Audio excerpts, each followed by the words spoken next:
So here we go. New season, new teams, but the same 16 drivers that participated in Abu Dhabi. The 5 red lights are out and the season is underway in Australia. It's been a moderately good start for me as I go side by side with Ricardo, who's boxed in behind Agasti, but I get a little tap at turn 1 and 2, have to take the grass. Surprisingly, I'm still side by side with Ricardo, but he gets a better run, of course. Now Stee is right behind me and has a better run. I have to go defensive to the inside and I retain P5. So a decent start. I maintain position, not any real major first lap issues. But here, lap 4. Womack has overtaken Stee and he's very fast in this race. The championship champion of season 1, starting from the back due to being late.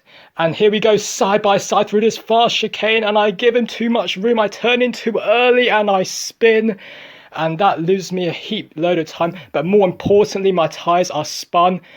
But here, lap 5, Agasti has had an incident ahead and as you can see, I close right up to him. He's lost a heap load of time. He was battling for P2 earlier on in the race. But despite that incident, in only 2 laps, Agassi has bridged out the gap to about 2 or 3 seconds, and therefore I have to come into the pits. My tyres were increasingly spun, so much oversteer due to that spin out of every corner in the laps that followed this. And coming out of the pits, I rejoin in P9, but I run wide in turn 1 and 2. And as a result, I'm P11 with a lot of work to do. And I get to work straight away down the inside of Vinci Maldonado at turn 3. And later on in the lap, at the exit of turn 13, Stee goes wide and that is P9. And now I approach a struggling Ben who finished P2 in this race at this track in my other league, the mono league, and here I tap him wide. Felt a bit guilty about that, but I did lift off here and I let him go ahead, but then I gain on him. He is really struggling. He's playing on the pad, which explains his struggles, and I go down the inside. A very nice overtake indeed, although with a bit of contact. Here Diego runs wide, that same turn 13 causing them problems. We are side by side through turn 14 and I get the move done, leaving him so much space on the exit as I hug the inside. But here lap 12, as you can see, 2 cars going side by side in the last turn. It's Agasti and Matt and they make contact. Agasti has to pit and I overtake him. It's P6 and later on in lap 13, Solidarity, Matt is going very slowly. I think he's doing a 1 stop, but those tyres must be absolutely gone. 13 laps. But here, lap 20, I come in for my final stop onto a set of option tyres. And following Agasti's incident, the gap, which was about 31 seconds at laps 15 or 16, has been reduced to 21 seconds. But here, as I exit my pit garage into the pit lane, I hit a stray car that was causing yellow flags throughout the entire second stint of the race, and I come out behind Agasti. But here we go, Ben crashes out and as a consequence the safety car is deployed.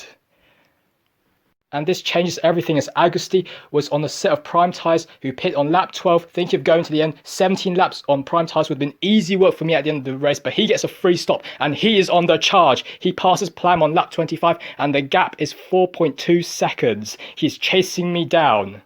And what looked to be an advantage in my strategy turned into a disadvantage as he pit a lap later than me due to the safety car being deployed, allowing him in a free stop, meaning that he's got 1 lap fresher tyres than me, as well as being quicker than me in this track. And as we head to lap 29, as you can see, I'm trying to break the slipstream. He is only 6 tenths behind, but as I get a good exit through turns 1 and 2, the only real overtaking point really are those 2 straights, and I passed it. So surely it's looking very good right now. If I don't make a mistake, P4 is mine. But here we go, the same corner that haunts me, the same fast chicane, as I run wide. Earlier on in the race, the same chicane giving me problems, and now again the crucial lap, I'm feeling the pressure as I turn in. No, he absolutely clatters me. Unbelievable. Maybe, yeah.